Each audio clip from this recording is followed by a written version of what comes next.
Assalamualaikum warahmatullahi wabarakatuh. Alhamdulillahirabbil alamin wa bihi nasta'inu ala umurid dunya waddin. Wassalatu wassalamu ala asyrafil anbiya'i wal mursalin nabiyina Muhammadin wa ala alihi wa ashabihi ajmain, amma ba'd.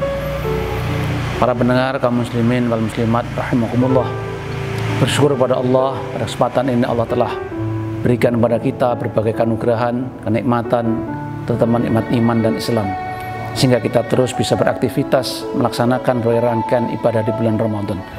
Mudah-mudahan seluruh rangkaian amal ibadah kita ini diterima oleh Allah Subhanahu wa taala.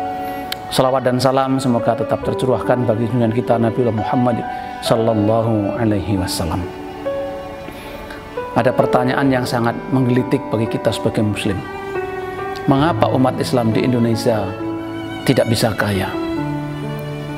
Mereka yang jumlahnya minoritas tapi justru bisa menguasai kekayaan yang ada di Indonesia yang jumlahnya sangat mayoritas ini. Kita sebagai muslim, kita sebagai pribumi di Indonesia ini justru tidak bisa menguasai jumlah yang banyak itu. Kalau ada 100 pengusaha terkaya di Indonesia dipublish, dirilis, maka mungkin hanya tidak sampai 10% muslim yang ada di dalamnya. Kurang dari 10% kita yang masuk kategori pengusaha kaya di Indonesia ini. Indonesia yang kaya raya dengan sumber daya alam yang luar biasa. Jumlah penduduk yang 250 juta lebih sebagai pasar potensial itu ternyata tidak bisa kita manfaatkan dengan baik, sehingga yang menikmati kue itu semua justru orang lain.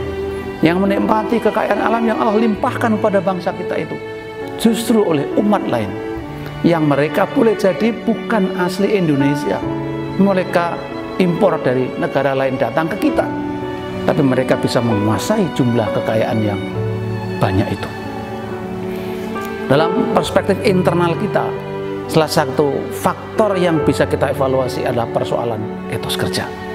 Kita sebagai muslim tentu bisa melihat dari perspektif yang lain, tapi daripada kita menuduh orang lain yang bermacam-macam itu, mari kita lihat dari perspektif internal kita. Kita tidak bisa kaya, atau kita tetap miskin, kita tetap menderita, kita tidak bisa sukses karena kita tidak memiliki etos kerja sebaik etos kerja yang dikembangkan oleh saudara-saudara kita yang lain itu. Padahal Islam memiliki ajaran etos kerja yang luar biasa bagi umatnya. Coba simak dalam surat Jum'ah itu. A'udzubillahi minasyaitonirrajim.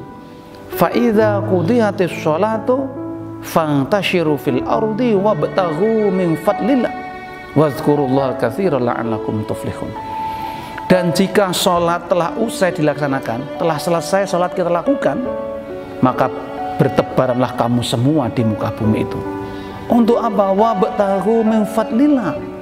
Cari karunia Allah, cari rezeki Allah, cari kekayaan yang Allah berikan kepada kita itu. Cari itu semua. Wazkurullaha katsiran. Ingat, dalam proses mencari rezeki itu bagian dari zikrullah. Jadi kerja-kerja kita, etos kerja kita itu bagian dari zikrullah atau zikir kita. Ingat kita kepada Allah dalam arti yang luas. La'allakum tuflihun. Mudah-mudahan kamu semua memperoleh keberuntungan atau memperoleh kesuksesan. Para pendengar yang dimuliakan oleh Allah, kalau kita lihat rangkaian ayat ini, dari sholat, kemudian bekerja, mencari karunia Allah, zikir, dan endingnya adalah falah atau kebahagiaan dunia dan akhirat, maka ada relevansi, ada hubungan yang teramat kuat antara sholat dengan kesuksesan, antara ibadah kepada Allah hablum minallah dengan keberuntungan hablum minannas, antara mengutamakan kepentingan akhirat dengan kepentingan kita di dunia. Fa idza qudiyatis sholatu fantashiru fil ard. Ketika sholat telah usai, maka segera kamu semua itu bertebaran di muka bumi. Dalam konteks khusus sholat Jumat, maka mengandung maksud bahwa selesai Jumat dilakukan, muslim segera bergegas ke tempat aktivitasnya, ke tempat karya-karyanya, ke tempat kerjanya semula untuk memiliki produktivitas yang jauh lebih baik.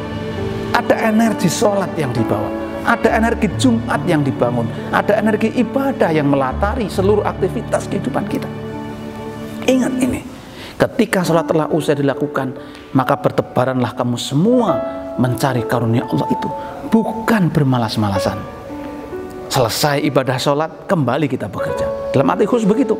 Tapi dalam arti yang umum, selesai lakukan ibadah kita di hadapan Allah. Ketika kita sedang bermunajat kepada Allah, lakukan dengan sebaik-baiknya. Lakukan dengan seikhlas-ikhlasnya. Setelah itu, kita harus memiliki semangat untuk bekerja yang lebih hebat lagi. Mengapa?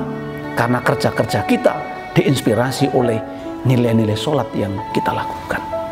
Seseorang yang telah memiliki etos kerja baik karena inspirasi, motivasi, semangat yang dibangun dari nilai ibadahnya itu, dia akan selalu ingat Allah dalam bekerja. Wazkurullaha katsira, zikron katsira, zikir kepada Allah dalam arti yang sebanyak-banyaknya. Ketika kita sedang bekerja, ingat bahwa kerja-kerja kita itu adalah panggilan dari Allah, bahwa kerja-kerja kita itu bagian dari ibadah. Karena kita merasa diawasi oleh Allah, Allah dan malaikatnya mengawasi kerja-kerja kita. Itulah zikrullah dalam arti yang seluas-luasnya. Dan kunci untuk memperoleh kesuksesan atau falah atau la'allakum tuflihum dalam ayat ini Allah gambarkan dengan membangun korelasi yang sangat kuat antara sholat, mencari karunia Allah atau bekerja, dan berzikir di dalam setiap proses pekerjaan kita itu.